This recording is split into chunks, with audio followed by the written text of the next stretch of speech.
And we're live. Hello, everybody. Welcome to the Wattpad4 Horror Edition Halloween costume Twitter, or not Twitter party, obviously, YouTube party.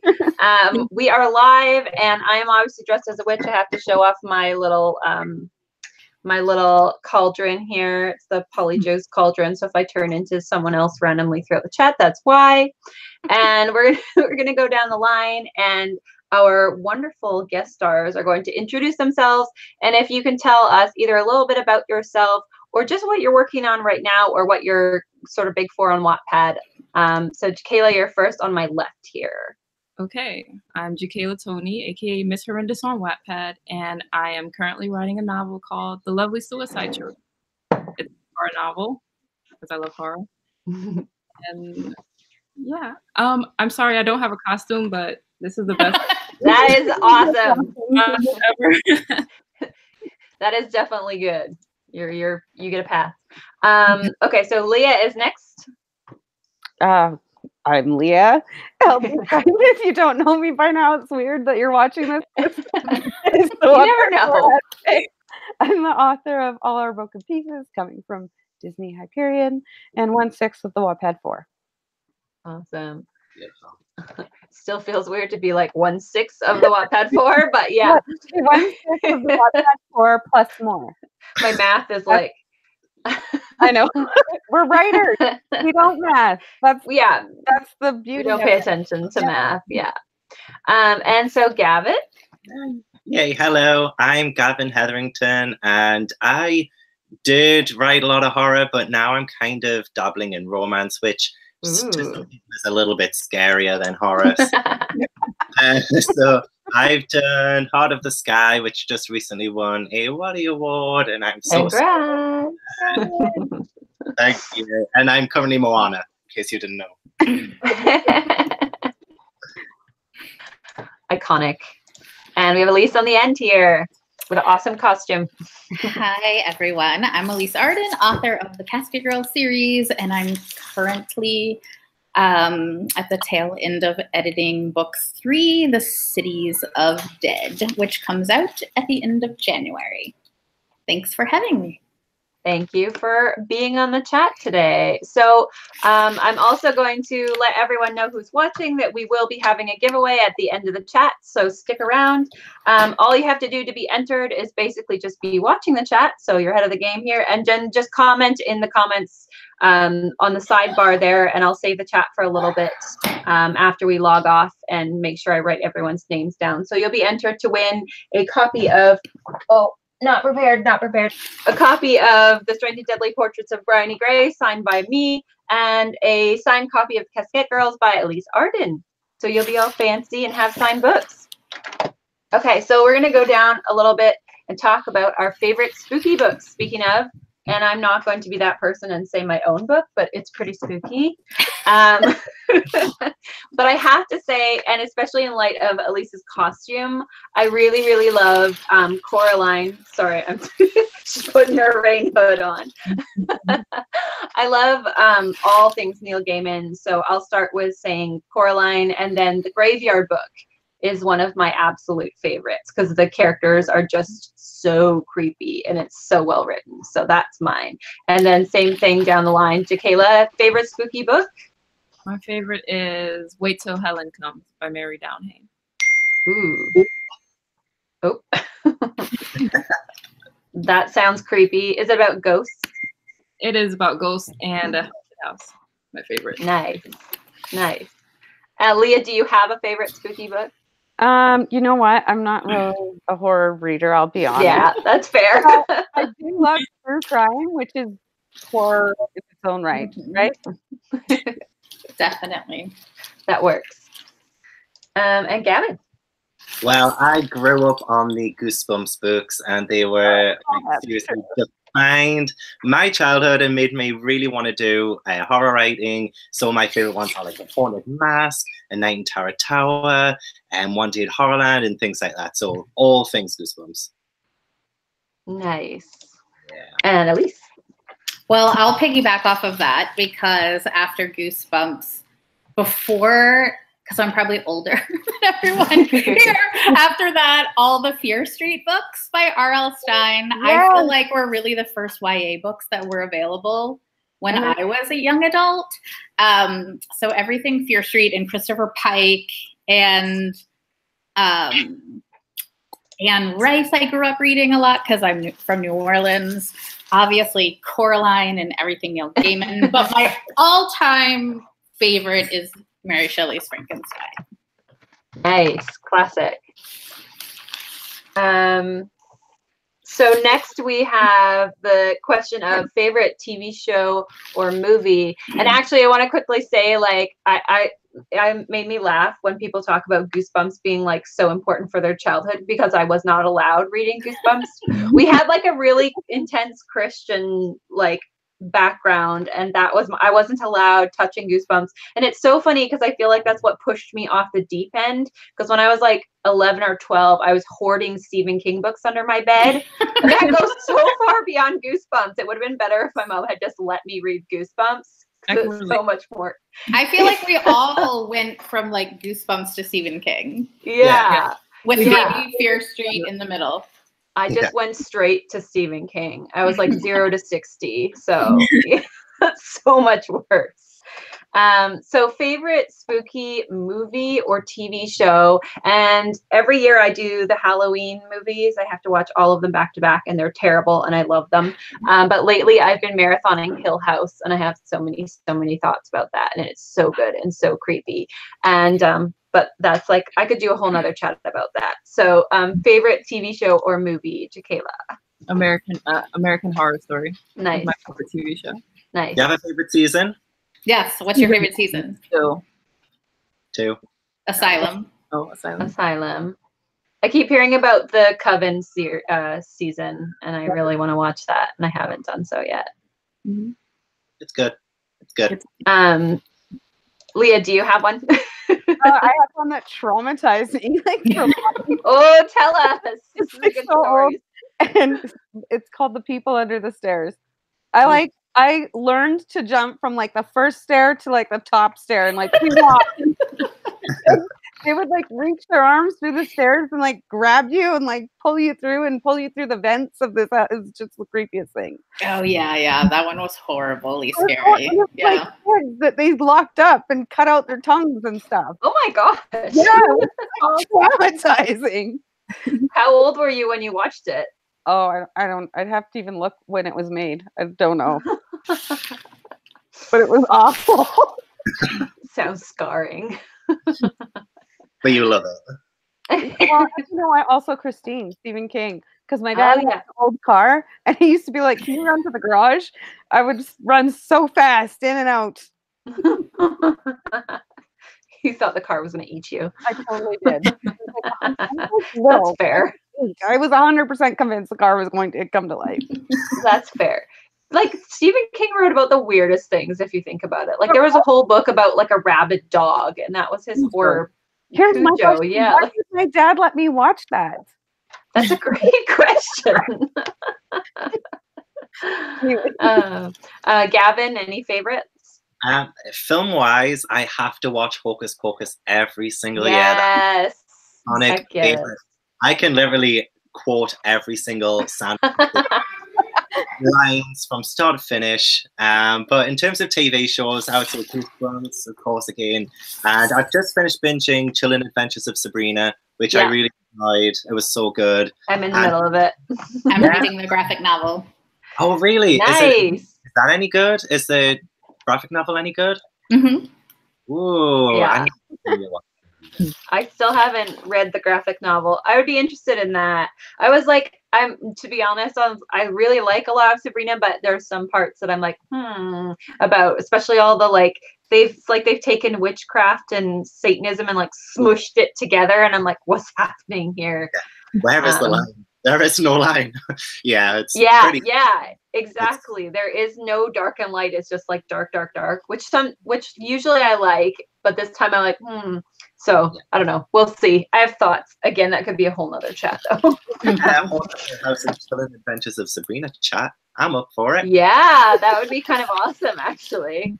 Leah's like, I'm not joining. So sort of this springs off that a little bit. So scariest thing that's ever happened to you. And I'm going to have to think about this one and come back to you. Does anyone have a story that sticks out for them rather than going down the line? Ooh, we've got a volunteer. Yes, Jakayla. When I was in an abandoned psychiatric center, there was a story starts out great. There was a refrigerator and it said dead body inside and it was closed. Did you open it? I was like hesitant, very hesitant. I've been trying to open it. I'm like opening, really scared. What if there's a dead body? And then I finally open it and then there's nothing. And then a pigeon flies out of nowhere. Oh my God. Me to death. Scary pigeon. That's terrifying. My heart was already racing, and then the pigeon makes it worse. Yeah. Oh my gosh. Still traumatized. What were you? That begs the question: what were you doing in the abandoned asylum to begin with? Why not? It's an abandoned. Very true. Why would I not be in an abandoned asylum? Trespassing. Oh man, horror writers, right? We want to do something out there. Anyone else have one? I have well, it's a little like serious in a way, but so when I was 14 and I was living with my mom, my younger brother, my older sister, there was banging on the living room window downstairs, and it turned out that my mom's ex-boyfriend had come along and he was trying to like get into the house because he wanted to kill her. So that was like, serious. Yeah, so that was scary. But like looking back on it now, he was like really drunk and he was just, it was like such a nightmare. But yeah, that was like because I was 14 and I was, you know, trying to look after my 12-year-old brother. It was like a bit scary at the time. But looking back on it now, it was just, he was just drunk. He was being stupid. So, but it was scary. And that's the one thing that. Yeah, that's scary for, especially when you're, yeah. No, that's a scary story for sure. Yeah. I'm assuming Alys has like a million of them because of where you live. I don't, because I don't really get scared. Okay. Yeah. What would scare us mortals that has happened to you? I mean, I have like a lot of weird stories, I guess, but I had, this was not very long ago actually, and it's actually not scary and it's not really that weird, but I woke up in the middle of the night, which is rare because I normally just sleep every night for 5 hours completely sound, and there was an orb floating in my room, and it was like, and my house is really old, but it was one of those like, am I drunk right now? Like, what is going on? Am I just really tired? But so I went back to bed and then I woke up again and it was still floating around my room. And then I kind of like closed my eyes and opened them back up again. And then I got up and I started videotaping it, and it's on my phone. Oh my God. I couldn't, and all I remember just being like so mad, being like, you have to go to sleep. Like, you're not going to write in the morning if you don't go to sleep. But I just kept taking photos of it, and yeah, that was my. It's so funny that you were like irritated instead of scared. You were like, oh, I'm not getting my solid 5 hours of sleep. Yeah, I was like, don't take another photo. You have like 30 photos. Stop. So did you actually go to sleep with this floaty ball thing still in your room? That's what I was just. Yeah, I never saw it again after that night. But yeah, I mean, granted, I think that I went back to New York, but now, yeah, hasn't happened, hasn't been back. Or maybe I just haven't woken up in the middle of the night again. It's still like hovering above you every night. When is she gonna wake up and take pictures of me again? Yeah, although I do really try not to think about stuff like that when I'm in my house, and especially at night by myself. I'm like, I don't want to think about the fact that this house is almost 200 years old and people have probably died in it and stuff like that. And then I'm just like, don't think about this. Yeah, honestly, that's how I deal with stuff like that. Is I'm just like, if I ignore it, it goes away, and it seems to work, honestly. Leah, I was seeing Monica and Lindsay's tweets about the ghost trashing their room at your Airbnb. Explain. What? Ghost. That's the first I heard about the ghost trash. Oh, okay. What? Because I was gonna say there was a mouse. Oh. And we named him Rupert. And remember Richard the squirrel that lived at our Airbnb? So Rupert is Richard's lost cousin from New York. That we're not sure if he's the milkman. So you always have rodents. But Right. honestly, I thought, because last time we had, I swear up and down, we had a ghost in the Airbnb. The creaking chairs and I'm not somebody like used to have a friend that saw ghosts everywhere, and I'm not like that. And I think everyone had gone out for pizza, and I was sitting there, and they were these really weird wicker chairs, and it started like creaking like a lot, the one next to me, and it was empty, and I was like, okay, it's just settling. And then I'm like, okay, it's still settling. Okay, it's still, and at a point it becomes ridiculous. And it was like someone was shifting in the chair. And so I finally just like looked over it and I was like, stop it. And it stopped. And I was like, okay. Something going on here. I was very firm with it though, and it stopped. But that wasn't scary, because I didn't get like a weird vibe off of it. I mean, like not in a dark way or anything. The weirdest thing I ever had happen was I used to live on Vancouver Island, which is all very like foresty. And we were out in the farmlands as a kid. I think I was probably 13 or 14. And there was these rumors going around with everyone that went to my friend's school that there was this weird occult setup, like sacrificing setup type thing. That would totally scare me more than a ghost. Human beings completely scare me. Yeah, they're rulers. Yeah. So there was this rumor that this was set up, and my friend came home. I was hanging out with my one friend, and her friend came home. Her roommate came home and said, we must have been older. So we were like 19 or 20. It's like we had roommates. Okay. So she came home and said, I know where it is. I can take you there. And I was kind of like, okay. But my friend was absolutely not going. She's like, you guys go. You're insane. I'm staying here. So we all got in this other woman's car, and we all drove out to the middle of nowhere into these farmlands.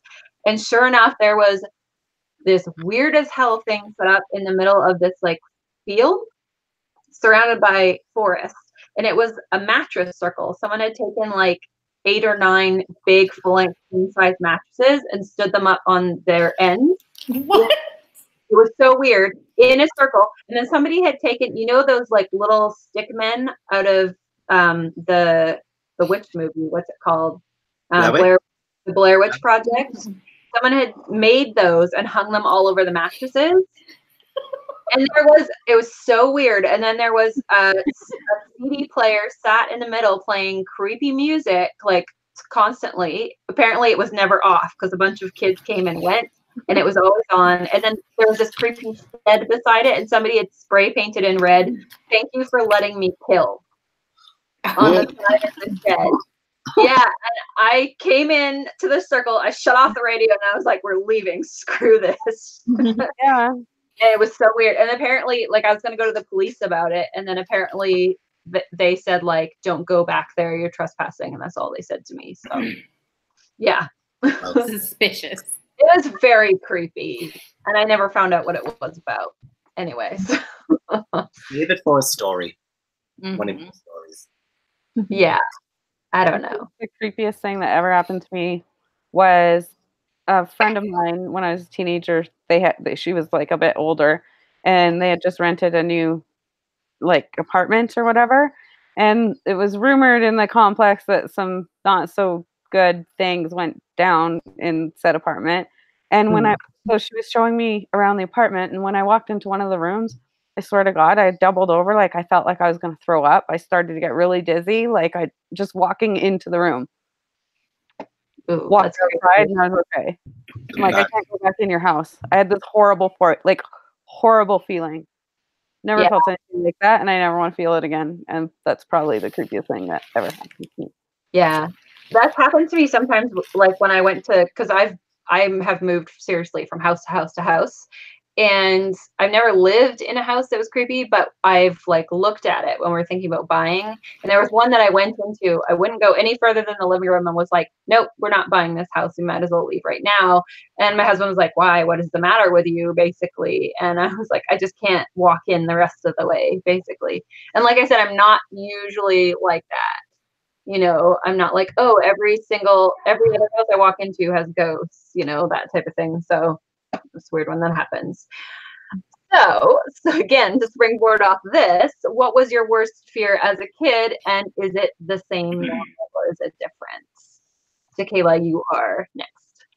Lightning and thunder. It is the same. It's the same. Oh, hello. Oh, hello. Visitor. Howdy. Hi. I hope you like Moana. Yeah. A little hula dance.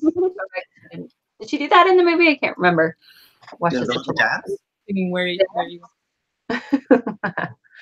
Leah, do you have a worse fear as a kid, and is it different now? Like fire. I don't know why. No, that's legitimate. I'm terrified of anything setting anything on fire. Like, I mean, flat irons and like, I don't know. It's a weird fear, but it's always been my fear. So maybe like in a past life, I died in a fire or something. I don't know. Jesus, that's grim. Well, I don't know. Why am I so terrified of fire? Could be something. Because it can set things on fire. I mean, that's fair. And Gavin? I used to be really scared of the dark when I was younger, so I'd always have the landing light on and my door open just a crack, just because I was really scared of what could be in those shadows. But now I'm not scared of the dark, fortunately, but I've always been scared of Jaws, which is a bit of a weird one, but I remember catching the first like 10 minutes. Drawers? Jaws? Is it my accent? Jaws? Oh. Yeah, Jaws. That first 10 minutes, it always terrified me. I watched it when I was like 5, 6 years old, and yeah, it stuck with me. It really stuck with me. So like you wouldn't get some water or whatever, because I wouldn't even go in a swimming pool. Not a swimming pool. So sharks, even now to this day, I'm terrified. I feel like that's a very sensible fear. I thought you said drawers, like as in your sock drawer, and I was gonna be like, did you shut your finger in it? It's just scary, man. You do want to go in. I don't keep any of my clothes in a dresser. I don't have a dresser.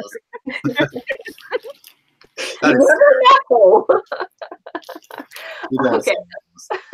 Elise. So I have a lot from when I was a kid, but this is, I'll tell 2 stories, but this is the story that my mom always tells people. And it isn't something that I was scared of, but I think it says a lot about the person that I became. So when I was like 2 years old and I could just start to like walk, and Poltergeist was out and on TV, and my mom said that I would go and stand at the TV. And I loved the movie so much because every time the Poltergeist was doing things, I thought it was like the funniest thing that I had ever seen in my life. And she said she felt bad for like keeping it on and not turning it off because I was watching it as such a small child. But she was like, it just brought you so much joy. I couldn't turn it off. I've never seen you laugh that much. So there's that. But as like a somewhat older kid, I was so terrified of like slasher movies in the 80s. That People Under the Stair, that movie scared me to death. I was traumatized, therapy level traumatized. Yeah, and it was mostly like human or monstery, like it was always at night and when I was supposed to go to bed, and like the idea of like something being under the bed or in the closet or, you know, just that whole, I need to be completely under the blanket and nothing will get me. But I think the one that really scared me so much to where I still think about it today, even though I'm not scared of it anymore, was that like Bloody Mary. Oh, yeah. I don't know, urban legend, whatever it was, where you were in the bathroom with your friends with the light off and like said Bloody Mary 3 times or whatever, and then she appeared in the mirror. That scared me so badly. Like, it was the same as you were saying, Leah. Like, I would run out of the bathroom. Like, I would leave the bathroom and then put my arm in and turn off the light. Like, I could not be in the bathroom with the light off.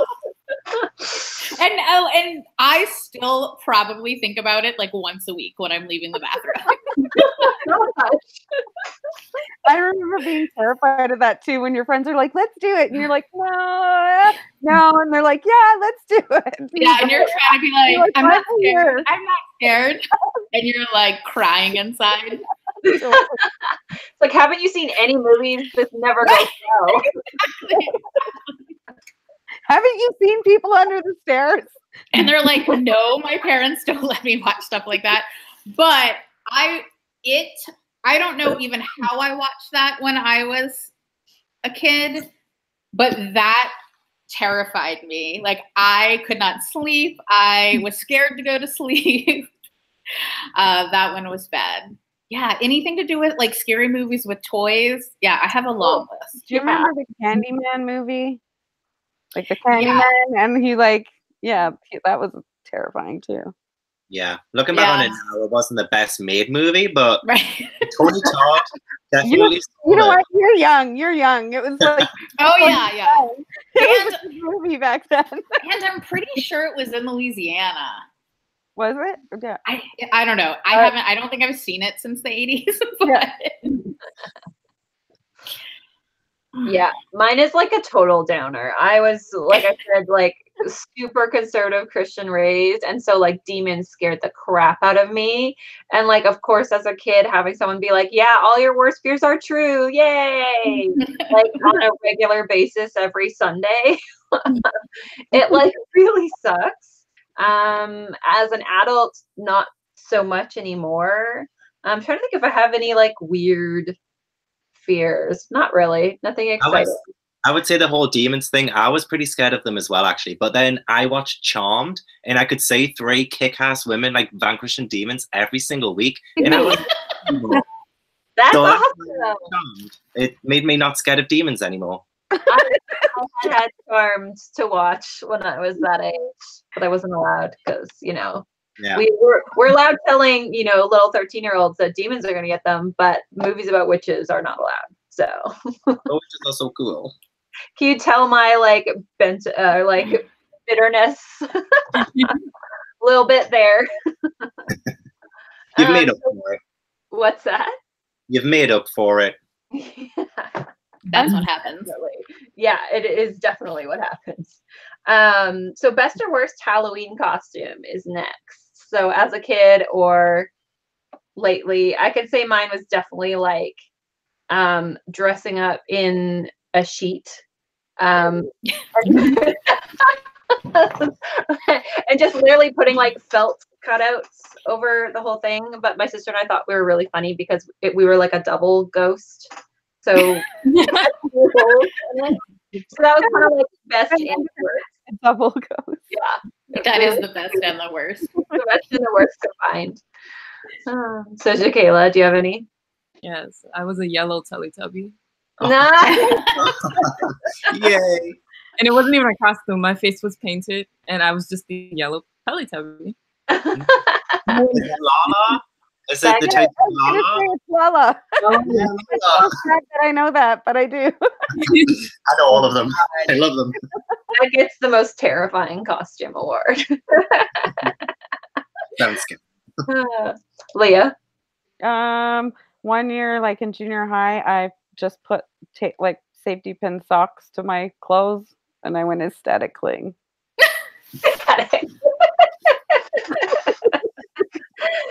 Nice. It's like also the best and the worst. Gavin, I can't see you half-assing anything really. No. No. When I was a child, I wasn't really allowed to dress up because they put fake blood on me once because I wanted to be a vampire and I fainted. So my parents were like really scared of me. I don't know why. I really don't know why. But they never let me wear costumes or go trick-or-treating. So as an adult, I have tried to make up for that by dressing up as much as I can. So I think my best outfit was Maleficent. Yes. Yes, it was. Yeah, I mean, not to blow my own trumpet or anything, but I thought that was definitely me in my prime. And my worst one was being a vampire at an Alice in Wonderland themed Halloween party. So, in my defense, I didn't know it was an Alice in Wonderland themed party until the day before, and all the good costumes had already gone. So I was like, well, gotta do what I gotta do. That is amazing that you showed up to Alice in Wonderland in a vampire costume. I don't know why, but that's so good. It's creative, it's new, it's original, never been done.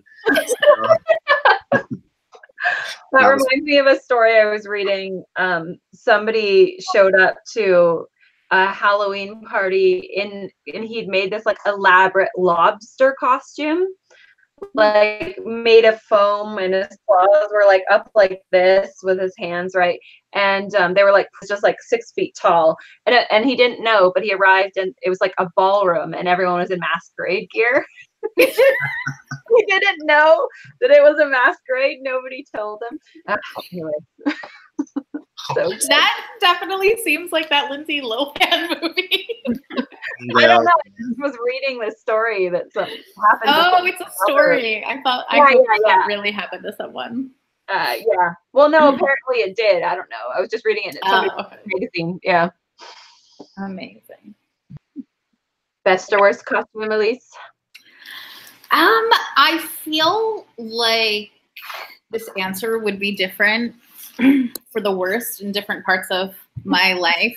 I definitely went through a phase in college and like right post-college where it was like 80s cartoon characters. So there was Rainbow Bright and Jim and the Holograms, like good group costumes, which I'm also glad that that was before camera phones. Recently, I think this will always be one of my favorite costumes. I was going to the stat ball and I was like this like vampire clown, like court jester. I don't even know. But Anne Rice was like, you look like you just stepped out of another world or another time period. Yeah. So that will always be one of my favorite costumes just because Anne Rice liked it. Wow. The costume you have on now is amazing as well. Can you see through those buttons? Very little bit, but I'm on a writing retreat, so I didn't have like a ton of options or like even makeup in my bag. It was pretty much just pajamas. So today I was like getting a rain jacket from Home Depot. I cannot believe this is your slapping a costume. That's ridiculous. Oh my God.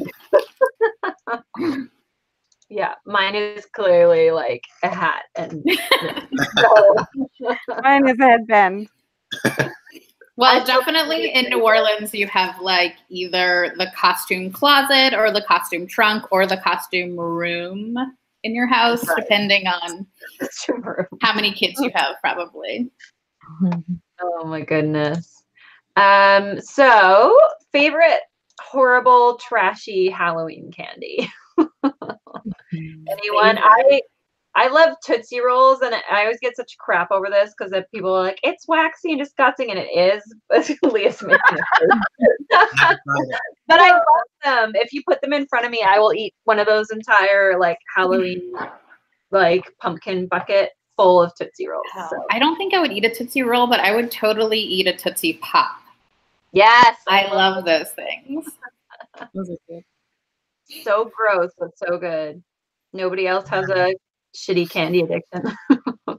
Chocolate, but that's like all the time. It's not just for Halloween. So I don't think it's not just for Halloween, it's for life. Yes, exactly. Also, it's not trash. Like chocolate's actually good quality usually. Okay, so Halloween chocolate is trash then. That's true. Right? Fair. Yeah. We don't do Halloween much in England. I mean, at least where I'm from, so we don't really have any like candy that's Halloween-ish or. Really? Yeah, it's like not. You don't see any of the houses going all out. So. Huh. Yeah, it's a shame, but we don't really have anything like specific. We do have Terry's chocolate orange, and they sometimes do that in blood orange, which is kind of the candy fairy has come. Lisa's breaking out the candy. That's perfect. I want a lolly. Ew. More the candy fairy. Oh my God, look at this. Candy fairy. Thank you. Oh, I wish I had a candy fairy. Yeah, me too.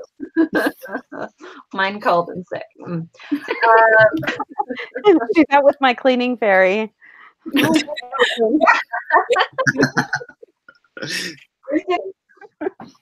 So what are your thoughts on pumpkin spice, and do you have a favorite Halloween drink? Yes. Just yes to all of the above. Yes. I love pumpkin. Okay, so it's going to make me sound like such trash, but every single time it comes to September and I get a message off Starbucks on my app saying, your fall favorite is back, pumpkin spice latte. I am the first one in the line getting that pumpkin spice latte the day it's released. And unfortunately for the past weeks, Starbucks has run out of pumpkin spice up and down the country. So I've been in Manchester, I've been to Leeds. Oh my God. I live in Newcastle. I've been everywhere, and we've run out. England is in a crisis right now. We have no. Do you feel personally responsible? Yes, and I also feel personally attacked by myself. How dare So I just want to reframe this so I know. So England is in a pumpkin spice crisis. Crisis, yes, and it's not on the news. Pumpkin spice drought. It is a drought. It is a drought. And I'm responsible. But And yeah, it was actually on your news, you said. it's not on the news. Oh, It's not on the radar. So I'm not. This is breaking news right now. Everybody, saying the truth. Tweet Starbucks. To be fair, other places have some. So. Have you already tweeted Starbucks? Admit it, like multiple times. And you've done me wrong. I'm out of pumpkin spice over here, you guys. There is a new drink called the Witch's Brew. I thought of you, Erin. I was looking at the sun. I'm like, oh, I miss Erin. What is it? It's apparently creamsicle or orange cream flavored. And I shit you not, I've had like 3 separate people send me like a picture of the pumpkin or the Witch's Brew picture. Oh man, that's how it was when the unicorn one happened. It was just like my inbox was full. Be like, this is your drink. You haven't bought it yet. So I think I'm going to have to at some point before it leaves, just so I can be like, here, see? I bought it. Stop sending me this. Go buy it. Pin it to the top of your Twitter. I really need to. So, and last but not least, can you tell us a little bit about the spooky story you are either writing right now or thinking of writing? So we've already got a little bit about what you guys are most famous for, what you're working on right now, but can you tell us a little bit about the details, Jakayla? I'm actually working on a new story too. Ooh. Yeah, it's like a campus and college horror story. Nice. Can you tell us a little bit about what it's about? Do we get a little teaser? It's basically, it's kind of cliche, but it's basically about how these students find their this dead girl on campus somewhere, and everyone claims they don't know her, but they find a picture of one of their friends in her camera. Ooh. That person does know her, and they're lying about it. I like it. Like the start of it. Very creepy. And Leah, you don't have to tell us anything spooky about what are you working on right now? Anything we're allowed to hear about? I'm working on my option, which is very generally about a girl on the run who meets a really strange guy, and their lives interconnect for a reason. Do you want to tell us what option means? Because some people might not know. Sorry? Do you want to tell viewers what option means? Because it's some people. It's like when you get a book deal, oftentimes in the contract, they have rights to an option, which is your second work that is similar to the work you just sold them. So they get first dibs at what you're writing, basically. That's what you're working on right now. Yeah. Awesome. And Gavin? So I mean, not exactly like horror too much, but I'm kind of okay. So I've been really slow at this next part because I found out the last one I wrote just drained the life out of me. So this one, I'm taking my time, and I have an idea of you know, an LGBT romance again, because you know, I feel like this is the path I need to be on now. So definitely like the horrors of sort of pre-puberty and kind of like not knowing where you belong, and two boys, and one of them just doesn't know where he fits in, and yeah, that's, I haven't really got too much of an idea at the minute, but it's pretty much going to be about young love and about people who claim that they can't fall in love because they're too young and they don't know what they want and things like that. So it's going to be, because I've been trying to gay everything up. I did gay Titanic last time. I'm wondering what I can gay up now. Maybe gay Gone with the Wind, gay Frozen, gay Moana. Love you, Gavin. Fighting for all of it. Yeah, just gonna gay it up. Gay Titanic, I ship it. Get it? Oh, that is going to go on the title cover. That is now funny. you have to do the gay Titanic one so we could just use that catch line, Yeah. because obviously that needs to happen. It's going on the front cover. It's going. I ship it. Well, and that definitely, with that tagline, is some like campy horror story for sure. Sounds horrendous to me. With me. Or just like my ship is sinking. Ooh, there's so many possibilities. Oh man. And Elise? So the Casket Girls series is about witches and vampires and magic and ghosts and all of that kind of stuff in New Orleans. And the third book is about cemeteries. So there's a lot. Oh, look, there's the cover for the second book. So each one of the titles of the book, the Casket Girls, the Romeo Catchers, the City of Dead, it's all either based, like it's the title of an urban legend or some kind of New Orleans horror related urban or like phrase. So I would think most locals would know that Cities of the Dead is a phrase for the cemeteries in New Orleans. If you didn't, you now know kind of what the book's about. But yeah, it's been super fun to write. It's very different from the other two books, and I feel like I've been doing it my whole life at this point. I'm so ready to be finished. But soon. Awesome. Awesome. And I am currently working on the same things Leah is, an option, and actually it feels very pressury because they actually bought it already, so it has to be good. And it's a sort of a middle grade spin on Edgar Allan Poe's The Raven. I shouldn't say it's like a version of that. It's basically just inspired by it, with lots of witches in it, obviously. So so that's what I'm working on revisions for right now. And we're just gonna wrap up here in a minute, but I had a quick question, because Elise, you said Cities of the Dead. Cities of the Dead, is that what you said? For the graveyards? Mm-hmm. That's so cool. Is it like the New York graveyards that just stretch on forever? Those are crazy. No, because so most cemeteries in New Orleans, everyone's buried above ground, and a lot of the cemeteries are very old. So there's actually 45 cemeteries in New Orleans. So we have lots of cemeteries, and most of them are pretty small. So they're either like, they're like a neighborhood cemetery, you know? So that's all so your cool. people are together.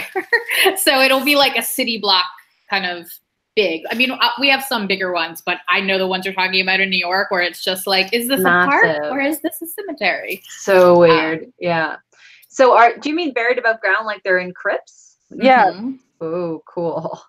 Yes. That's very cool. If we buried people underground, when it floods, they would pop back up. Oh my god. Okay, that's gotta be like, that's a plot bunny right there. Yeah. That's going in some kind of book for somebody. Might be a line in my book. I don't know. You have to read it. Ah, okay, okay. It's not. Might be a line in your next book. or the plot. Yeah, because there's only one really cool old graveyard here in Victoria, and it has a couple of the really cool stone, what are they called, mausoleums? I don't know, the crypt type things. They've always fascinated me since watching. Does anyone watch Queen of the Damned? Ages That ago. old school movie. Yeah, of course you have. But since I watched that at like 13, and then I've always been fascinated with like the old school crypts and that type of thing. So does anyone have any final spooky thoughts before we say goodbye? I would love to know, because you're doing middle grade novels. My niece would absolutely love me to write her a story, and I know she loves zombies and things. So do you have any tips to get into, because I've done horror, but I've never done children's horror. So yeah, so I mean, I've read Bryony Gray, it's amazing, just putting that there. Thank you. So what do I need to know first? Good question. It depends on how dark you want to go. In that case, I'm not like the best person to ask, because I had the literary agent that repped the Hunger Games tell me that my stuff was unnecessarily dark, which says a lot because she reps the Hunger Games. But I think it just is a matter of like, one, not underestimating kids. Because I think a lot of people, when they start out writing middle grade, they write like in this voice that's almost like not condescending, but like trying to teach them something. So like, I love my middle grade just to be like a fun romp, and I don't really write it down. You know what I mean? Like, kids are smart. They can pick up on your jokes. They can pick up on the tongue-in-cheek references. And yeah, just have fun with it, honestly. I used to be a literary intern, and I got a lot of middle grade, and a lot of it was just really preachy, which is not great. Or like a lot of attempts at humor that just fell flat. So kids can tell when you're being authentic, pretty much. So just write the book you'd want to read when you were that age, pretty much. That's how I approach everything. You're still, I figure we're all still immature enough to write like kids' books, you know. All right. That's good to know. Thank you. Yeah, and you can always message me later if you need any more tips. I'm always happy to talk about writing. Yeah. All right. So thank you, everybody who watched. Alys and I are going to pick out somebody from the comments sometime this week, and I will get back to you on the Wattpad4 email and let you know if you won. And it is international, so feel free to comment. I'll keep the chat open for a little bit afterwards, and get all of your comments and names down to make sure that we get to pick someone. So thanks to all of our guests as well, and we will see you Thanks for having us next week. Thanks for being on board. So thank you. Yeah, and happy Halloween, everybody.